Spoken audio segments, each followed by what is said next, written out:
도는 은혜와 평강이 여러분과 같이 하시기를 바랍니다. 아멘. 이러므로 인자는 안식일에도 주인이니라. 그렇게 주님께서 오늘 말씀하셨습니다. 우리 주님께서 왜 이런 말씀을 이때 하셨는가?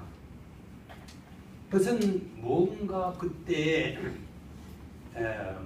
제자들이 밀 이삭을 배가 고파서 뜯어먹은 것을 보고 비난하는 사람들에게 뭔가 고쳐주시려고 그렇게 말씀하셨던 것입니다. 안식일이 사람을 위하여 있는 것이지 사람이 안식일을 위하여 있는 것이 아닙니다. 그렇게 말씀하셨습니다. 거기 뭐 잘못된 게 있다고 말이죠. 오늘 우리 안식일은 우리 주일과 같은 것인데, 주일은 사람을 위하여 있는 것이지 사람이 주일을 위하여 있는 것이 아니다. 그렇게 생각해 볼 수 있는 것입니다.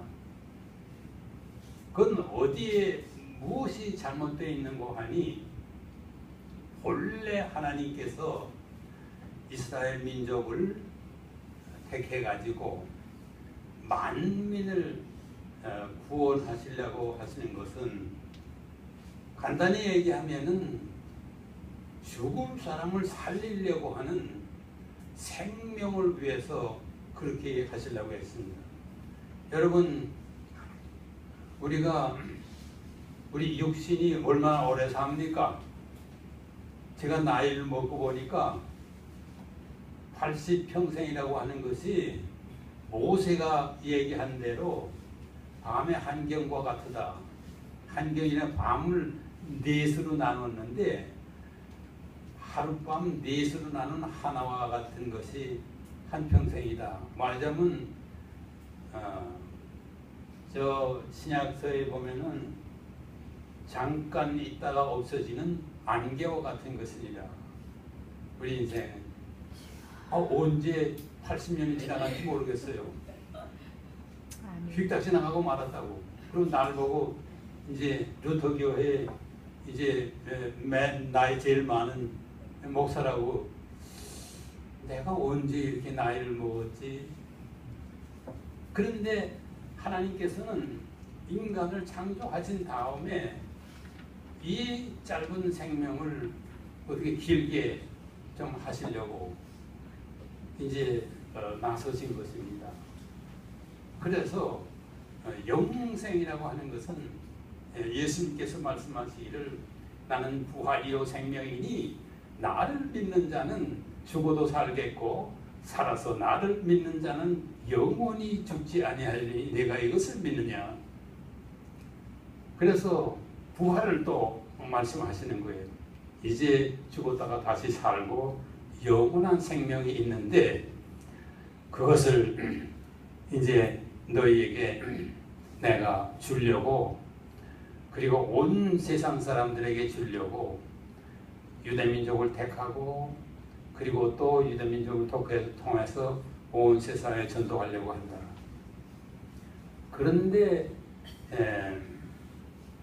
이것이 뒤집어서 잘못돼 갔다. 그런 얘기, 어디가 잘못됐느냐. 근데 처음에 아담과 하와, 아브라함과 그때는 여러 가지 법이 없었어요. 십계명은 아브라함 이후에 430년 후에 주신 것이에요. 그런데 이 안식일이라고 하는 것은 십계명에서 규정을 만들어 가지고 오늘날과 오늘 우리 예배와 같이 주일날 일주일에 한 번씩은 꼭 모여 가지고서 예배를 드리자, 그렇게 규정을 만들었어요. 그런데 간단히 얘기하면은 주일날 아침에 어느 성도님이 몸이 아주 아파가지고 도저히 오늘 교회에 나갈 수 없게 생겼다. 그러면 하나님께서 뭐라고 그러겠습니까? 그때 너는 예배당에 가 죽어도 거기 가서 나가야 된다. 그 법에 의하면 말이지. 이제 교회의 법에 의하면. 그런데 이때 예수님께서는 뭐라고 할게? 괜찮아. 주일은 생명을 위하여 있는 것이야. 생명이 주일을 위해서 있는 것이 아니야. 그렇게 아마 대답을 하실 거예요. 그러니까 어쨌든 여러 가지 교리적으로 설명할 수 있겠지만은 어쨌든 하나님의 관심은 생명 그리고 영생 거기에 있는 것이 그게 지장이 되는 것 같으면은 교회의 법이라든지 무슨 지금으로 말하면 구역 예배라든지 무슨 여러 가지 있지 않습니까? 거기에 더러 참석하지 못해도 아마 하나님께서는 용서하실 거예요. 그리고 오히려 그 법들보다는 생명을 더 소중하게 여기주시고 내가 안식일의 주인이니라. 안식일을 만든 주인이 나야. 그러니까 내 제자들이 안식일날 미리삭을 좀 잘라 먹었다 해서 배가 고파가지고 잘라 먹었다 해가지고 하나님이 슬퍼하시는 거 아니에요. 하나님은 생명에 관심이 있는 것이요. 그러니까 내가 안식일에 인자는 안식일의 주인이야. 근데 이게 무슨 소린가 하니 예수님이 그때 당시에 거꾸로 돼 잘못 나갔던 모든 법을 다 폐지하셨어요. 그리고 오직 예배, 오늘 우리가 드리는 예배, 그때는 중세기에는 그걸 미사라고 그렇게 얘기했는데 제사를 드리고 예배를 드리고 그리고 하나님께 감사드리고 그밖에 아무것도 없었어요. 근데 그걸 다시 되돌이켜 이제 여기 루터가 한 말 한 번 읽어보면 깜짝 놀랄 사람도 있을는지 모르겠는데 한번 들어보세요. 이제 그 십계명 모세가 받은 십계명이 어떻게 돼서 그것이 잘못돼 갔는지 도대체 많은 율법이 있고 잘 짜인 공동체는 오래간 일이 없다. 그러므로 고대 모세의 율법 이전 옛 족장들은 우리가 아담, 아벨, 노아 그리고 그 밖의 사람들을 읽을 때 보는 대로 제사나 희생제사 외에 하나님을 섬기기 위한 규정된 율법이나 명령을 가지고 있지 않았다. 후에 와서 아브라함과 그의 가족에게 할례가 계명이 되었고 모세의 때까지 이어졌다. 모세를 통하여 하나님은 이스라엘 백성에게 다양한 율법, 형식, 실천, 양식을 주셨다. 그 유일한 목적은 사람을 의롭게 하는 일에 많은 율법이 얼마나 쓸데없는 것들인지를 인간 본성에 가르치려는 것이었다. 왜냐하면 비록 율법이 사람을 인도하고 악을 떠나 선행에 이르게 하지만 인간이 의욕적으로 기뻐서 그렇게 하기는 불가능하다. 왜냐하면 인간은 율법에 대해 항상 반감을 가지고 있으며 도리어 거기서 자유하기를 바라기 때문이다. 여기서 억지로 행하는 곳에 선행은 있을 수 없다. 왜냐하면 기뻐서 행하지 않는 일은 선행이 아니며 선하게 보일 뿐이기 때문이다. 이거 좀 복잡한 내용 같지만은 어쨌든 이때 예수님이 와서 보니까 십계명에서부터 수없는 걸 만들어 가지고서 이제 안식일에 여러분 구약 읽으면은 제사 4가지 제사에다가 여러 가지 그 법들이 있지 않습니까? 그것들이 오히려 생명을 짓누르고 있어. 오히려 이게 어떻게 거꾸로 됐다. 예수님이 그렇게 말씀하시는 거예요.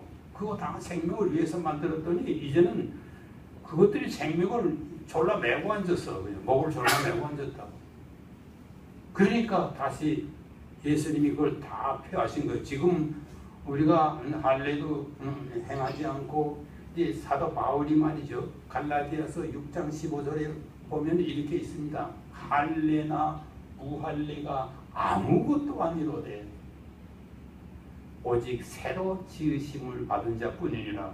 할례라는 말 속에 구약에 있는 모든 제도를 다 요약해서 넣은 거예요. 무할례라는 말은 이방 사람들을 말하는 거예요. 그런 모든 규정이 없는 이방 사람이나 그 모든 규정에 따라서 애쓰고 하는 것이나 다 소용이 없으대요. 새로 지으심을 잡은, 새로 지으심을 받는다는 건 뭐냐 그랬더니 예수 그리스도 안에 우리가 들어가 앉아 있으면은 생명이 풍성하고 영원한 생명이 거기에 있어요. 내가 길이요 진리요 생명이니 예수님께서 그렇게 말씀하셨지 않습니까? 예수님 안에 있으면 생명이 풍성해. 근데 저 모든 규정이 다 생명을 위해서 있었는데 이젠 생명을 막 졸라매고 있으니까 이제 그것을 다시 제대로 돌아가요. 자, 여기서 우리는 복잡하게 얘기할 수는 없지만은 어쨌든 우리는 루터 교인인데 루터가 중세기에 왜 종교개혁을 했는가? 지금 말씀하신 잘못이 중세기에 또 와서 생명을 짓누르고 있어요. 교황과 거기에 법이 수없이 많아서요. 그래서 예수님과 성경에는 그렇게 되어 있지 않은데 하고 이제 다시 예수님이 구약을 다시 잘못된 걸 고치듯이 그 중세 로마 가톨릭 교회의 잘못된 것을 다시 또 고친 것이 그것이 종교 개혁인데 거기서 오늘 여러분 저는 성경의 교리를 30년 이상 가르친 목사로서 한 가지 분명히 우리 이 행복한 루터 교회에 말씀을 드려가지고 루터가 이렇게 말했습니다. 제대로 믿는 사람이 몇이나 될까? 그때 당시에. 근데 사실 엄격하게 교리적으로 따져볼 때 지금도 제대로 믿는 사람이 몇이나 될까 하는 말이 성립할 수 있어요. 그 어디다가 그 초점을 두어야 했냐 했더니 중세교회의 잘못은 공로주의라는 데에 있었어요. 공로주의. 공로주의라는 건 뭔고 하니 내가 영생을 얻는데 적어도 내가 공을 절반은 공로를 세우고 내가 일을 해서 혹은 예배를 드리고 정성을 들여서 그 다음에 절반은 하나님이 은혜를 주시고 내가 공로를 그래서 가톨릭교회 교리는 재량 공로, 그것은 사람이 만드는 공로, 적정 공로, 그건 하나님이 이제 해주시는 공로. 그래서 재량 공로와 적정 공로를 합쳐가지고 영생에 이른다. 그렇게 얘기하는데 루터는 이것은 도대체 구약시대에 예수님이 잘못하고 지적한 것과 똑같이 대단히 잘못된 것이다. 그럼 어떻게 해야 돼? 이것을 고치기 위해서 첫째로 중요한 교리가 의인의 교리고 둘째로 중요한 교리가 율법과 복음을 구별하는 교리다. 그렇게 말했습니다. 그걸 지적하고 오늘 시간도 많지 않으니까 얘기하려고 그래요. 의인이란 말은 하나님과 인간과의 관계가 깨졌어요. 그것이 죄예요. 여러분 우리 성경이 말하는 죄는 분명히 알아둬야 돼요. 뭔 죄를 말하는 거예요? 뭔 죄는 무엇을 도둑질을 했다든지 살인을 했다든지 무엇을 거짓말한 그렇게 해서 그 지은 죄를 말하는 것이 아니고 우리 하나님 앞에서의 죄라는 것은 하나님과 끊어져 있는 상태를 말하는 거예요. 나 도둑질한 일 하나도 없어. 나 살인한 일도 없고 나 잘못한 하나도 없어. 그런데도 그 사람이 하루 생활을 하는 걸 가만히 보면 하나님과 끊어져서 생활하는 수가 시간이 너무도 많다고. 여러분 밥 먹으면서 하나님 생각했습니까? 미안한 말씀이지만 화장실 안에서도 하나님 생각했습니까? 잠잘 때도 하나님 생각했습니까? 하나님 생각하지 못하고 끊어져 있는 시간이 많았죠. 그걸 지금 고백하는 거예요. 그럼 왜 그렇게 그런 소리를 하시는가? 여러분 쉽게 얘기하면 어린아이가 엄마가 어린아이를 낳았어요. 그런데 그 어린아이가 그 생명이 위험할 때가 언제인지 아세요? 엄마와 관계가 끊어져 있을 때 그 생명이 위험해요. 엄마를 늘 생각하고 엄마와 관계가 있을 때 그 아이의 생명과 장래, 성공, 일생이 인간답게 사는 일에 있어서 엄마와 관계가 끊어져 있지 않았을 때, 끊어져 있을 때는 위험해요. 그래서 마치 어린아이가 떠올다가 저 마당 저쪽에 호수가 있는데 말이지, 물에 빠지면 죽는다는 것도 몰라 어린아이가. 근데 어정어정 걸어가고 있어. 그때 엄마가 그것을 알고 달려와가지고 저기 들어가 죽는 것도 몰라. 어린아이는 죽음이 뭔지도 모른다고. 여러분 죽음이 뭔지 분명히 아십니까? 우리가 여기 잘 몰라요. 여러분 나처럼 죽을 때가 내일 모레 죽을지 모를 즈음 되면은 그때야 의식하는지, 이 죽음을 의식할 모르는 것이 인간. 이것이 빛이 없는 우리 마음속에 캄캄한 그런 인생이에요. 거기에 하나님께서 빛을 이렇게 던져준다는 것은 죽음이라는 게 너희를 위협하고 있어. 거기에 내가 생명의 빛을 던지러 왔어. 그렇게 말씀하시는 거예요.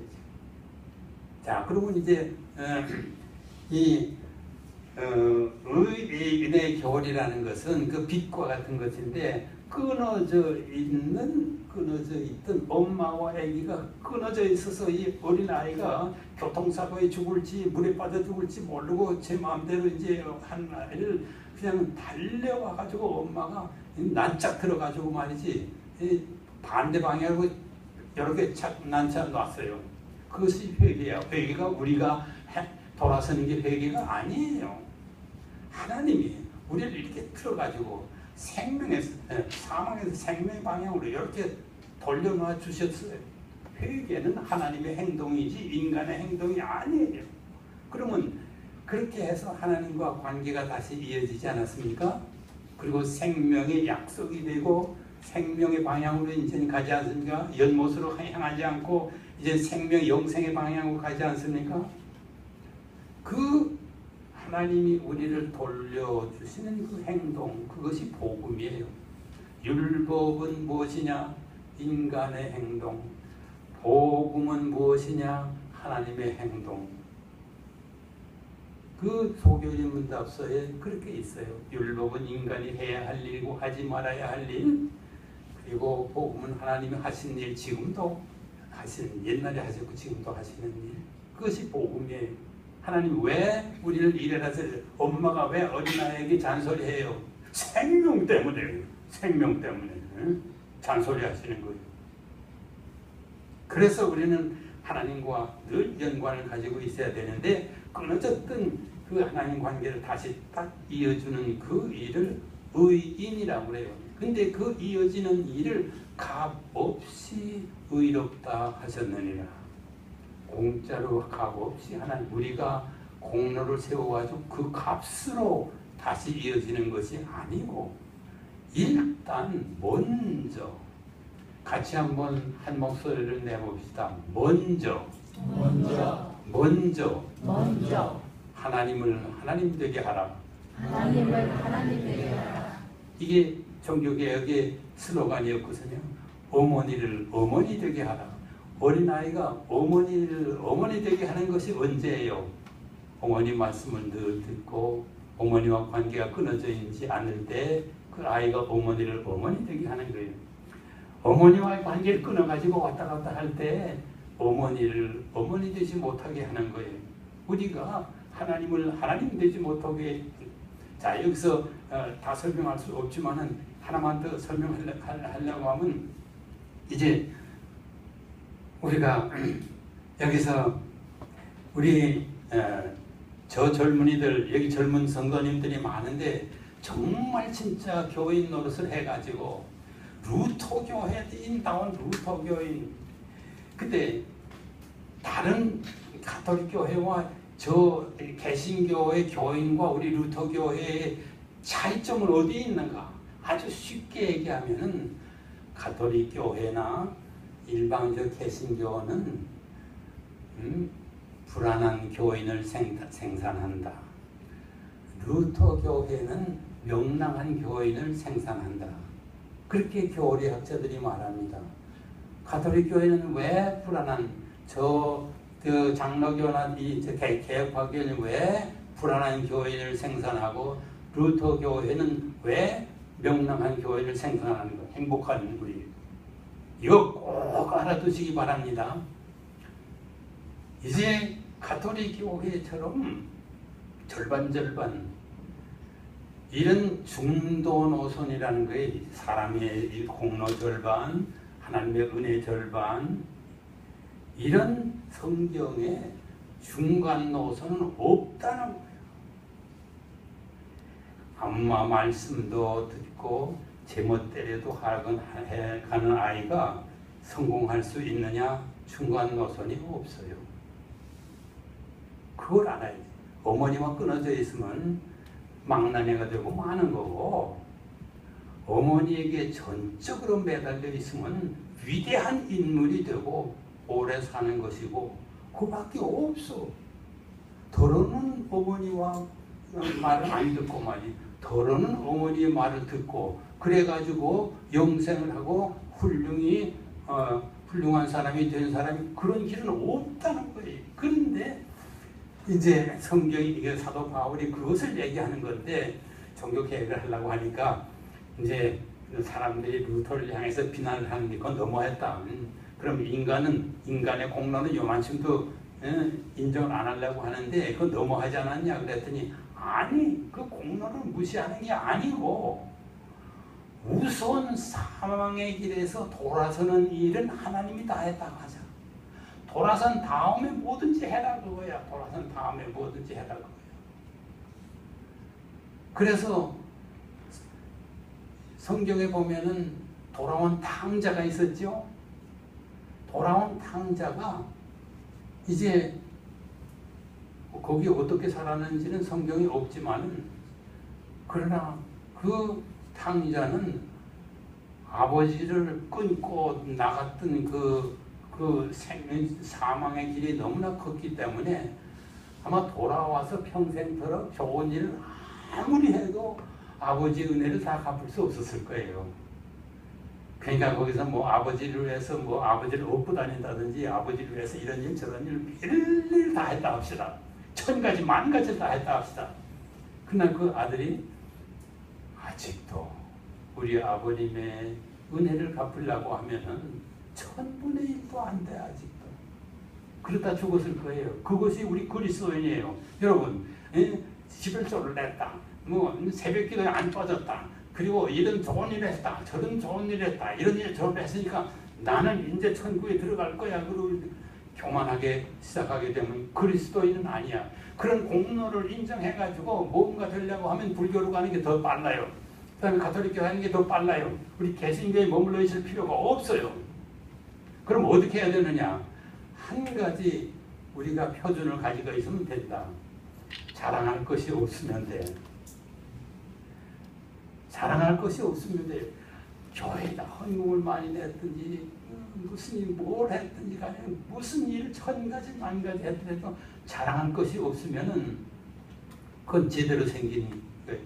아직도 그래서 이제 루터가 뭐라고 하는 거 아니 아주 훌륭한 그리스도인이 말이지 좋은 일을 많이 했다 합시다. 그리고 하나님 앞에 떡 나왔다 합시다.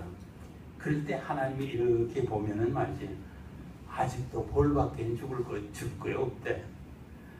그에게 벌밖에 아직도 줄 게 없다는 거야. 그러면 그 죄인의 편에서는 어떻게 생각해야 되는 거 아니 말이지 자랑할 것이 없는 거지. 그렇죠? 여러분 그리스도인의 생활을 하다가 자랑할 것이 없으면 1등 교인이에요. 끝까지. 그리고 마치 어머니가 아기를 낳을 때 낳는 일은 엄마가 다 했다. 낳은 다음에는 엄마와 아기가 협력한다. 그 낳는 일이 의인이라는 것인데 하나님과의 끊어졌던 관계를 다시 잇는다는 것인데 하나님과 인간의 관계를 다시 잇는 일은 하나님이 다 했다. 예수 그리스도의 공로가 전부다.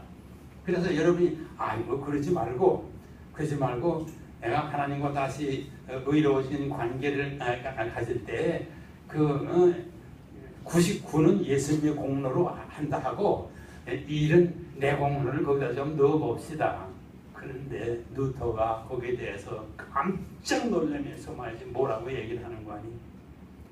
그러면 예수 그리스도의 공로가 1%는 부서지는 거다. 여러분 예수님의 공로를 부서뜨리면서 무슨 기독교인이야? 다시 하나님과 의로운 관계를 맺을 때 항상 예수가 다 했다.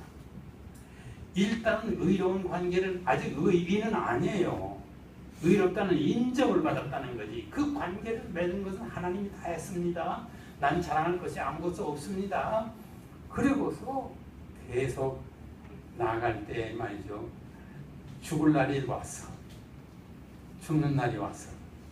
그러면 내가 죽고 영생을 가는데 이제 예수님의 공로가 전부야. 예수님의 공로가 전부야. 근데 저 개신교나 가톨릭교에서는 거기에 99%는 가톨릭교는 50%는 내 공로가 거기 있어야 돼. 내 공로가 아무리 했다 하더라도 거기에 자신이 없다는 거예요. 죽는 순간에는 자신이 없다는 거예요. 그래서 언제든지 내 공로가 됐을까 1%가 찼을까 불안한 교인이야. 가톨릭 교인 가서 얼굴을 보세요. 개신교 다른 교파에 가서 자세히 얼굴을 보세요. 불안해. 내가 조금 더 해야지 모자라지 이런 게 남아있기 때문에 좌절이. 그런 사람들은 결국 좌절로 끝나. 저 몇만 명 되는 교인 있지 않습니까? 서울에 말이죠. 그 내가 이름은 얘기하지 않습니다. 많은 교인들이 있지 않습니까? 그 사람들의 인생을 한번 현미경을 본다 합시다. 끝은 좌절이에요. 좌절. 근데 우리 루터 교회는 일단 하나님이 다 했다. 그 다음에는 내가 조금 하든 많이 하든 내가 자랑할 것이 하나도 없어. 응? 그것은 주시는 대로 하는 거예요.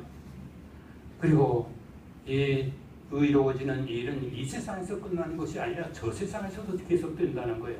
그래가지고 마침내 온전한 의인이 되는 것은 저 세상에 가서 완성이 된다. 이 세상에서 시작된 것이 저 세상에 가서 완성이 된다. 그 시작은 하나님이 다 했다. 같이 한번 말씀해 봅시다. 하나님이 다 했다. 하나님이 다 했다. 엄마가 다 했다. 엄마가 다 했다. 낳는 일. 그리고 잘하는 일은 엄마와 아기와 협력한다. 그 잘하는 일을 성화라고 그래요. 엄마가 낳는 일을 의인이라고 그래요. 하나님과 관계를 다시 맺는 일을 의인이라고 그러고, 그 다음에 계속해서 하나님과 계속해서 그 잘하는 일을 성화라고 그래요. 의인과 성화를 분명히 구별하는 것이 우리 루터 교회예요. 그래서 결국은 요만큼 했든 저만큼 했든 우리 루터 교회는 죽는 날이 내리 오든 금방 죽든 우리는 명랑해. 하나님께서 일단 예수님의 공로를 통해서 일단 우리는 영생의 약속을 완전히 받았어요. 그 이상 내가 거기 지불할 게 없어. 그러니까 오늘 죽어도 명랑하고 내일 죽어도 명랑하고 오래 살아도 명랑하고, 이것이 우리 루터 교회의 특징 중에 특징이고, 이것이 사도 바울이 우리에게 가르친 교리 중에 교리. 더 이상 말씀드리지 않겠습니다. 참된 루터 교인이 됩시다. 아멘. 그래가지고 우리 몸에서 그리스도의 향기가 나서 저 한국 교회와 아세기아 교회 잘못된 교회를 우리 행복한 루터 교회의 성도님들이 저걸 고칩시다. 고쳐줍시다. 아멘. 일단 하나님이 다 해야 돼. 일단 공로를 적어도 공로는 일단 하나님과 관계를 맺은 후에 이 제3의 길은 제3의 길은 없어. 하나님에게 온전히 맡기든지 그렇지 않으면 지옥으로 가든지 두 길밖에 없어. 이 말씀을 가지고 우리가 오늘 귀한 시간에 여러분에게 마음속에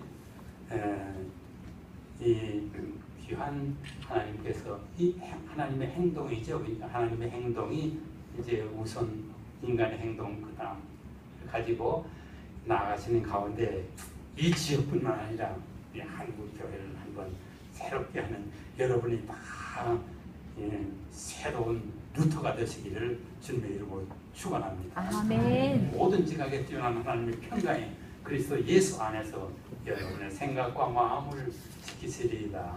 아멘.